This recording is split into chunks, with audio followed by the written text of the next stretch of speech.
லூக்கா 22:48. இயேசு அவனை நோக்கி, யூதாசே, முத்தத்தினாலேயா மனுஷகுமாரனை காட்டிக் கொடுக்கிறாய் என்று கேட்டார். யூதாசே, நீ முத்தத்தினாலேயா மனுஷகுமாரனை காட்டிக் கொடுக்கிறாய்? இயேசு கிறிஸ்துவை காட்டிக் கொடுக்கிறேன் என்று சொல்லி யூதாஸ் பிரதான ஆசாரியர், வேதபாரகர் போன்றோருக்கு சொல்லியிருந்தார்.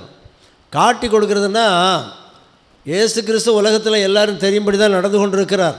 பின்ன காட்டி கொடுக்க வேண்டிய அவசியம் என்ன என்று கேட்டால், அதற்கு ஒரு தேவை இருந்தது. என்ன தேவைன்னா, இவர்கள் இயேசு கிறிஸ்துவை பிடிக்க விரும்பினார்கள். ஆனால் பெரும் கூட்டம் மக்கள் இருக்கும்போது அவரை பிடித்தால் மக்கள் புரட்சி செய்வார்கள், மக்கள் சண்டை போடுவாங்க, ஏன் அவரை பிடிக்கிறீர்கள் என்று கேட்பார்கள். ஆகவே இரகசியமாக மக்கள் மத்தியிலே கொந்தளிப்பு வந்துவிடாதபடி ஆண்டவரை பிடிக்க வேண்டும் என்று இவர்கள் கங்கணம் கட்டி கொண்டிருந்தார்கள். எனவே அதற்கு ஒரு ஏற்ற ஒரு நேரத்தை காட்டி கொடுப்பதற்கு யூதாஸ் சொல்லியிருந்தார். அதற்காக 30 வெள்ளிக்காசும் அவன் வாங்கியிருந்தான். எனவே பிரச்சனை வராமல், கலகம் வராமல் இயேசு கிறிஸ்துவை பிடிப்பதற்கான ஒரு நேரத்தை எதிர்பார்த்து காத்திருந்த யூதாஸ், கெத்செமனே தோட்டத்திலே ஆண்டவரும் அவருடைய சீடர்களும் இருக்கிறதை அறிந்து நேர அவர்களை எல்லாம் அழைத்து கொண்டு போர்ச்சேவகரோடு சென்று அவர்களுக்கு ஒரு அடையாளம் சொல்லியிருந்தான். நான் யாரை முத்தமிடுவேனோ அவர்தான் இயேசு கிறிஸ்து, அவரை பிடித்து கொள்ளுங்கள் என்று. அந்த இரவு நேரத்தில் மிக சரியாக இந்த யூதாஸ் வந்தான். இயேசு கிறிஸ்துவை ரபி என்று சொல்லி முத்தமிட்டான். அப்பொழுது ஆண்டவராய் இயேசு கிறிஸ்து யூதாஸை பார்த்து கேட்ட கேள்விதான், யூதாஸே, முத்தத்தினாலேயா மனுஷகுமாரனை காட்டி கொடுக்கிறாய்? இந்த யூதாஸை யாருன்னு சொல்லுவீங்க? சீஷனுடைய வேஷமிட்ட ஒரு துரோகி. இயேசு கிறிஸ்துவின் சீஷன் என்கிற போர்வையில் இருந்த ஒரு வஞ்சகமான காட்டி கொடுப்பவன். அன்பானவர்களே, இது ஒரு ஆபத்தான ஒரு காரியம். 3.5 ஆண்டு காலம் இயேசு கிறிஸ்துவோடு கூட தான் இந்த மனுஷன் இருந்தான். இயேசு கிறிஸ்து செய்த அற்புதங்களை எல்லாம் பார்த்தான். இயேசு கிறிஸ்துவனுடைய பிரசங்கங்களை எல்லாம் கேட்டான். இயேசு கிறிஸ்துவோடு உணவுண்டான். இயேசு கிறிஸ்துவோடு தங்கி இருந்தான். இவெல்லாவற்றும் சரிதான். ஆனால் கூட இருந்தும் காட்டி கொடுத்தான் என்றால் அவனுடைய இருதயம் ஆண்டவரிடத்திலே அன்பற்றதாக இருந்தது. இது ஊழியக்காரர்களுக்கான ஒரு வார்த்தை. ஊழியக்காரர்கள் என்று சொல்லப்படுகிறவர்கள் ஆண்டவருடைய சீஷர்கள் தானே. நீங்களும் ஊழியக்காரங்க தான், என்ன மாத்திரம் பார்க்காதீங்க. நான் ஊழியக்காரங்கன்னா நீங்களும் ஊழியக்காரங்க தான். எல்லாருக்கும் ஆளுக்கு ஒரு ஊழியம் உண்டு இல்லையா? திருச்சபைகளை பொறுத்தவரையில் பெண்கள் சங்கத்தில் ஒருத்தர் பொறுப்பில் இருப்பாங்க, ஓய்வு நாள் பாடசாலையில் ஒருத்தர் பொறுப்பில் இருப்பாங்க, டீக்கனராக இருப்பாங்க, அக்கௌண்டண்டாக இருப்பாங்க, ட்ரெஷராக இருப்பாங்க. ஆளாளுக்கு ஒரு வேலை வச்சுருப்போம். ஆகவே எல்லாரும் ஊழியக்காரர்கள் தான். நாம் எப்படி ஆண்டவரை காட்டி கொடுப்போம்? நாம் எப்படி ஆண்டவரை காட்டி கொடுப்போம்? ஒரு ஊழியக்காரன் எப்படி இருக்க வேண்டும் என்றால், அவனிடத்தில் 2 முக்கியமான குணங்கள் இருக்க வேண்டும். ஒன்று, அவன் கடவுளை மனதார நேசிக்கணும். அவன் எந்த ஆண்டவருக்கு ஊழியம் செய்கிறானோ அந்த ஆண்டவரை மனசார நேசிக்கணும். இன்னொன்று, அவன் ஜனங்களை மனசார நேசிக்க வேண்டும். ஏனென்றால் இந்த ஜனங்களை நேசிக்கிறபடியினால் தான் இந்த ஜனங்களுக்காக நாம் ஊழியம் செய்கின்றோம், அவர்களோடு நாம் பயணம் செய்கின்றோம், அவர்களை பரலோக ராஜ்யத்துக்கு அழைத்து செல்வதற்கு நாம் முயற்சி செய்கின்றோம். ஆகவே அன்பானவர்களே, 2 விஷயத்தை நாம் கவனிக்க வேண்டும். ஒரு ஊழியக்காரன் கடவுளிடத்திலே அன்புள்ளவராக இருக்க வேண்டும். கடவுளிடத்திலே அன்புள்ளவனாக ஒரு ஊழியக்காரன் இருந்தால் அவன் மனசுக்குள்ளே என்ன நினைப்பான் தெரியுமா? என்னுடைய செயல்கள் மூலமாக, என்னுடைய வார்த்தைகள் மூலமாக கடவுளுடைய பெயர் தூஷிக்கப்படக்கூடாது, அவருடைய நாமம் தூஷிக்கப்படக்கூடாது. கர்த்தர் கற்றுத்தந்த ஜபத்தில் நம்ம என்ன சொல்லுவோம்? பரமண்டலங்கள் இருக்கிற எங்கள் பிதாவே, உம்முடைய நாமம் பரிசுத்தப்படுவதாக. ஆண்டவருடைய நாமம் ஏற்கனவே பரிசுத்தமாக தான் இருக்குது. பரிசுத்தப்படுவதாக என்று நாம் ஏன் சொல்லுகிறோம்? ஏன்னா என்னுடைய செயல்கள் மூலமாக, என்னுடைய கிரியைகள் மூலமாக உம்முடைய நாமம் பரிசுத்த குலைச்சல் ஆகிவிடக்கூடாது. உம்முடைய நாமத்தை நான் என்னுடைய செயல்கள் மூலம் பரிசுத்தப்படுத்த வேண்டும் என்பதுதான் என்னுடைய பொருள். ஆகவே அன்பானவர்களே, கடவுளிடம் அன்பாக இருக்கிறேன்னா பெற்றோர்கிட்ட அன்பாக இருக்கிறேன்னு ஒரு பிள்ளை சொல்கிறேன்னு வைங்க,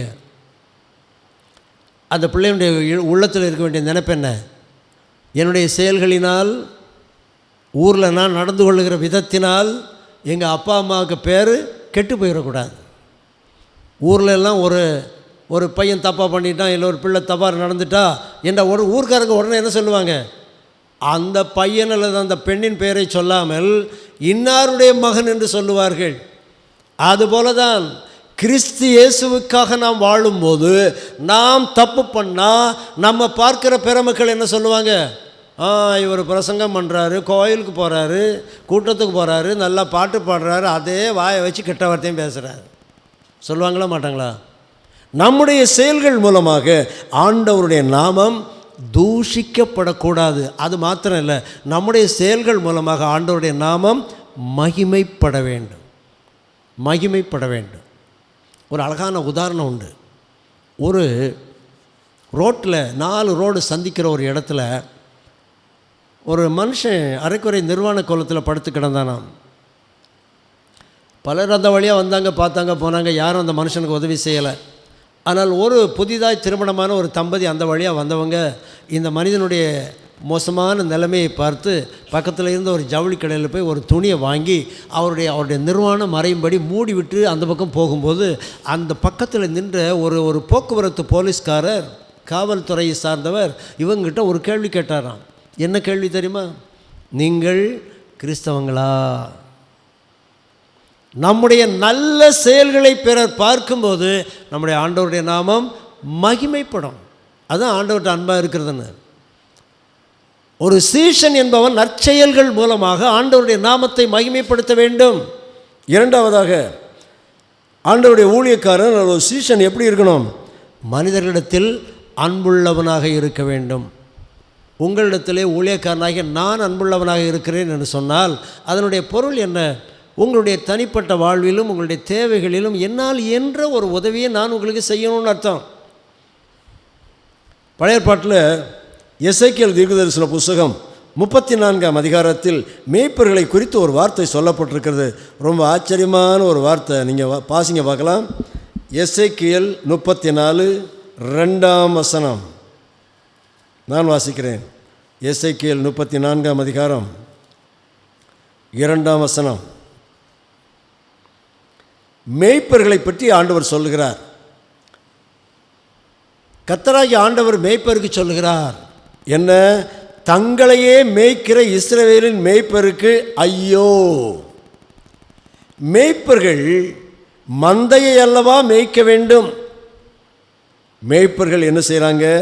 மந்தையை மேய்க்கிறதுக்கு பதிலாக 8ஆம் வசனத்தை பாருங்க. என் மேய்ப்பர்கள் என் ஆடுகளை விசாரியாமற் போனார்கள். மேய்ப்பர்கள் மந்தையை மேய்க்காமல் தங்களையே மேய்க்கிறார்கள். தங்களையே மேய்க்கிறதுனா என்ன? கர்த்தருடைய ஊழியத்தை ஆதாய தொழிலாக கருதுவது. இது ஆண்டவரை காட்டி கொடுக்குற காரியம். ஆண்டவர் என்ன சொல்கிறாரு? 10ஆம் வசனம், எசேக்கியேல் 34:10. நான் மேய்ப்பருக்கு விரோதமாக வந்து என் ஆடுகளை அவள் கையிலே கேட்டு மேய்ப்பர் இனி தங்களை மேய்க்காதபடிக்கு மந்தை மேய்க்கும் தொழிலை அவர்களை விலக்கி என் ஆடுகள் அவர்களுக்கு ஆகாரமாக இராதபடி அவைகளை அவர்கள் வாய்க்கு தப்ப பண்ணுவேன். ஆடுகளையே ஆகாரமாக்குகின்ற மேய்ப்பர்கள். இதுதான் ஆண்டவரை காட்டி கொடுக்கிறது. இந்த உலகத்தில் ஏராளமான மேய்ப்பர்கள் இருக்கிறாங்க. ஆடுகளையே ஆகாரமாக்கிடுவாங்க. எத்தனை நிர்பந்தமான நிலை என்று பாருங்கள் அன்பானவர்களே.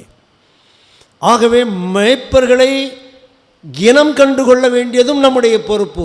யூதாசை போன்ற காட்டி கொடுக்கிற மேய்ப்பர்களை இனம் கண்டு கொள்ள வேண்டும். இவர்கள் மனிதர்களிடம் அன்பாக இருக்க மாட்டார்கள், ஆனால் பண ஆசை உள்ளவர்களாக இருப்பார்கள். 2 எஜமான்களுக்கு ஊழியம் செய்யக்கூடாது என்று ஆண்டவராக இயேசு கிறிஸ்து மத்தேயு நற்செய்தி நூல் 6ஆம் அதிகாரம் 24ஆம் வசனத்தில் சொல்லுகிறார். யார் அந்த 2 எஜமான்கள்? ஒன்று கடவுள், இன்னொன்று பணம், செல்வம். தேவன், உலகப் பொருள், இரண்டும் தான் 2 எஜமான்கள். ஆகவே 2 எஜமான்களுக்கு நீங்கள் ஊழியம் செய்ய முடியாது. ஒன்றில் தேவனுக்கு ஊழியம் செய்யணும், இல்லைன்னா உலகப் பொருளுக்கு ஊழியம் செய்ய வேண்டும். உலகப் பொருளை குறிவைத்து நாம் ஊழியம் செய்தால் நாம் மந்தையை சாப்பிடுகிற மேய்ப்பர்களாக மாறிவிடுவோம். யூதாசை போன்ற இயேசு கிறிஸ்துவை காட்டி கொடுக்கின்ற மேய்ப்பர்களாக மாறிவிடுவோம். நம்முடைய தீய செயல்கள் மூலமாக ஆண்டவருடைய நாமம் மகிமை குலைச்சலாகிவிடும். இது ரொம்ப ஆபத்தான விஷயம். ஆகவே ஆண்டவரை ஏற்றுக்கொண்ட நாம், ஆண்டவருடைய ஊழியத்தை செய்கிற நாம் செய்ய வேண்டியது என்ன? என் மூலமாய் ஆண்டவருடைய நாமம் மகிமை குலைச்சல் ஆகிவிடக்கூடாது. என் மூலமாய் ஆண்டவருடைய பெயருக்கு ஒரு களங்கம் வந்துவிடக்கூடாது என்பதிலே கண்ணும் கருத்துமாக இருக்க வேண்டும். அன்பானவர்களே, இப்படி நாம் கண்ணும் கருத்துமாக இல்லாமல் இருந்தால் நாமும் யூதாசை போல ஆண்டவரை காட்டி கொடுக்கிறவர்களாக மாறிவிடுவோம். அப்படி மாறிவிடாதபடி ஆண்டவர் நம்மை காப்பாராக.